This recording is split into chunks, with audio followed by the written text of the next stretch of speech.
kept you speeding, just slow down. It's what happens when you stop believing. Just go now. No better time to leave it. No better. Music, art, and alternative destinies. Mad Entertainment is introducing you to amazing artists living and working in Ghana right now. But it's not just all talk. We're working towards building an artist resource and residency center where artists can create, collaborate, and thrive. Sound like a big deal? It is, but that's where you come in. When you like, share, and subscribe, you help keep art alive. And if you feel inspired to support what we're doing, please visit our Mchanga link in the description below or check us out on our website at ghanagreatest.org. Let's go meet our next artist. All right, welcome back, everybody. We're well into season 3. This is Mad Marie, and you're watching Ghana's Greatest. We're going to meet Q, and he's going to tell us about his music, about his life, and whatever message he has for you. So let's not waste any more time. Without further ado, Q, how are you doing today? I'm good. How are you doing? I'm doing fabulous. Absolutely.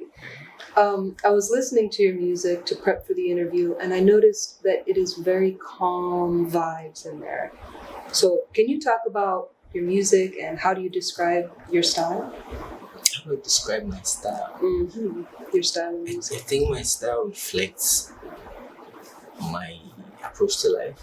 Everybody says I'm very calm. I do get angry. Did you really choose the calm music, or is it just because you're a calm guy, you can't help but it come out that way? I can't help it. Okay. I can make aggressive music, like I have a few aggressive songs, but they feel very not me. Okay. And so what do you hope that people get from your music when they listen?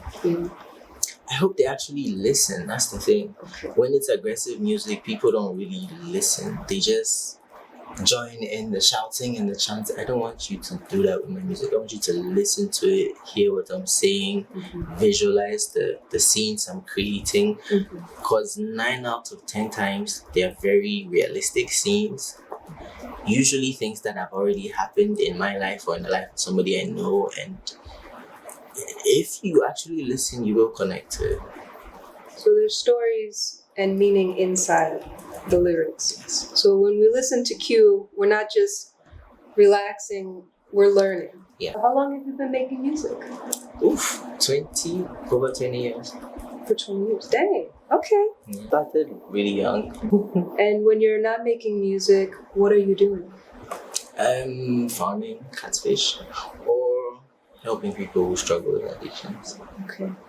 So farming catfish, helping people who struggle with addiction. Okay, this sounds like a nice balance. So we do have a manual available. Wow. And where can people get that? No, I love that. DM me on social media, I guess. Okay. So just hit him up on social media. We're going to have the links definitely at the end of the video, but don't forget, learn how to fish farm. So we may come back and talk about the fish, but I was love to spend more time talking about the advocacy work, because I just learned that you do a lot. You're kind of all over Ghana. So what's happening with that? Can you fill us in on where is Q spending all this time? Doing what? Tell us. Let me tell you what I did this January. Okay, no. December and January. So in December, I was rounding up a contract to start a rehab in Abuja. Okay. We had just ended the 1-year contract and we're transitioning into a new staff. So that's one of the things I do. I start rehabs. Start rehabs. Yes. The idea is to create as many outlets for addiction treatment as possible. We started here, me and a bunch of other people who have all been through addiction, overcome addiction. We started 4 rehabs here. 4? Yes. Wow. Separately. Over how long? 4 years. 3 4 years. years. Okay. The first few years were difficult. First few years it was 1, I think. And then gaining a little more experience, meeting enough people, they're becoming more. Right now I think there are 19 rehabs in Accra. Wow. Yes. Wow. Yeah. I also didn't know that there was much access to the Drugs. substance here. There's a lot. Yeah. For a long time, I used to meet a lot of narcotic control board people, Okay. and we have discussions. And according to them, for a long time, Ghana has been like a transit point for drugs. So in the transition, some of the drugs get left behind there. I see. Yeah. Okay. And then you have Just fall off the boat, so to speak. Okay. They fall off the boat. in quotes. Okay. How did this become your chosen area? I was one of those people. Okay. Yeah, I was one of those people trying. Well, I told you I started making music really early, right? Yeah. I was 14, 13, somewhere there. When Okay. when I recorded my actual first song, Okay. and then I got a deal like 4 or 5 years later. I got access to a house, a studio equipment, and then we started running auditions for musicians to come through and work with me. Right? Mm-hmm. In that time, I got introduced to a lot of people, a lot of drugs too. Mm-hmm.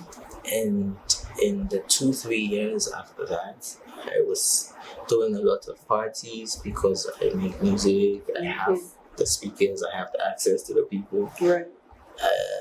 Got into selling the drugs, Mm-hmm. then got into using more than I should, Mm-hmm. and then got into really hard drugs that just took my whole life. Yeah. Then I got into rehab.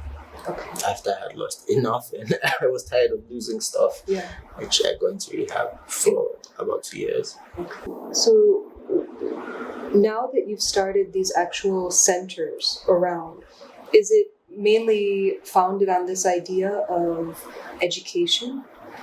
Or what makes your attempts at creating rehabilitation centers, what makes it stand out from maybe, something that you went to? What we do is build the capacity in the person. Okay. And send the person out. Okay. So they decided, okay, let's do rehabs. Mm-hmm. There are others who are doing the same advocacy. There are others who are visiting homes of people struggling with drugs and actually doing the one-on-one counseling. Mm-hmm. Like there are different aspects or different ways that different people have approached it. Okay. All I want to do is build the capacity in the person that looks like they can be a beacon of hope for others. Okay. Yes, then I send them out, go shine. Okay. Yeah. And how's it been working so far?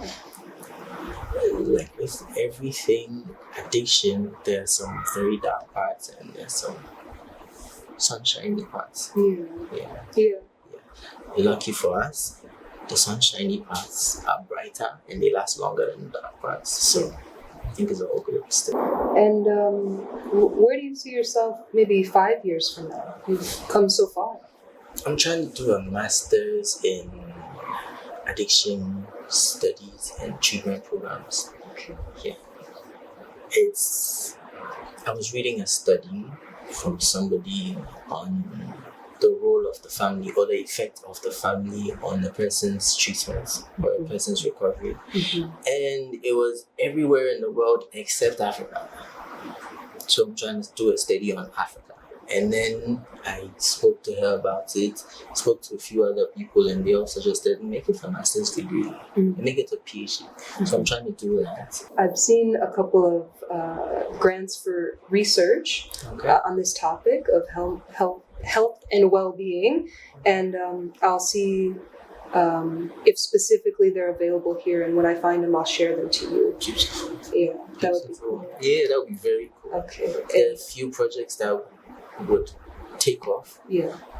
If I have stuff like that. Yeah. And will we get to hear more music before the PhD, or are you still getting tunes? No, so make music every week. Okay. Yes. Okay. Yeah. So that's still a healthy part of the diet.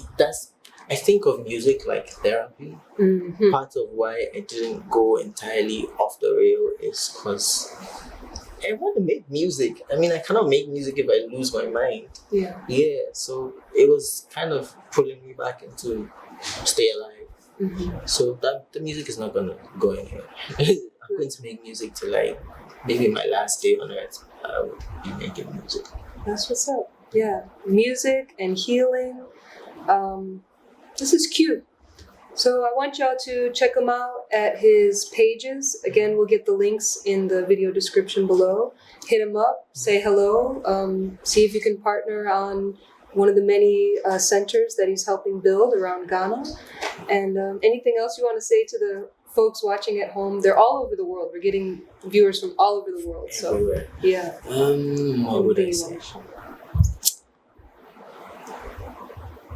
Sometimes the truth isn't what you see or what you think it is, because you can only see one side. You have only one perspective out of the 7 billion, 8 billion now people on this planet. And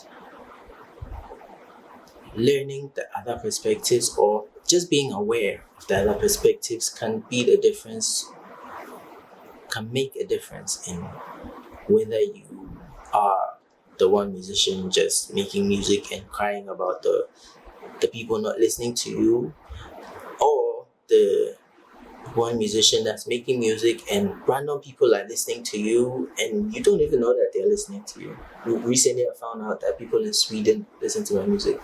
Just, it's like out of this world for me. But the only thing I changed that made that possible was realizing that I am just one of the 7 billion. And approaching life like that. Once you can do that, I think you can take over almost any part of the world. Straight up. All right. Y'all check us out next time. We'll bring you more artists from Ghana working, living here now. And Q, thank you so much for your time. Thank you for having me. Thank you for having us. Oh, cool. Yeah. All right. Niggas out here capping, see me flip mines to the back. Niggas out here trapping, all these bitches setting trap. You setting up a way. Cause they out here snapping while I'm snapping on the track. Niggas out here capping, see me flip mines to the back. Niggas out here trapping, all these bitches setting trap. Me, I'm setting up a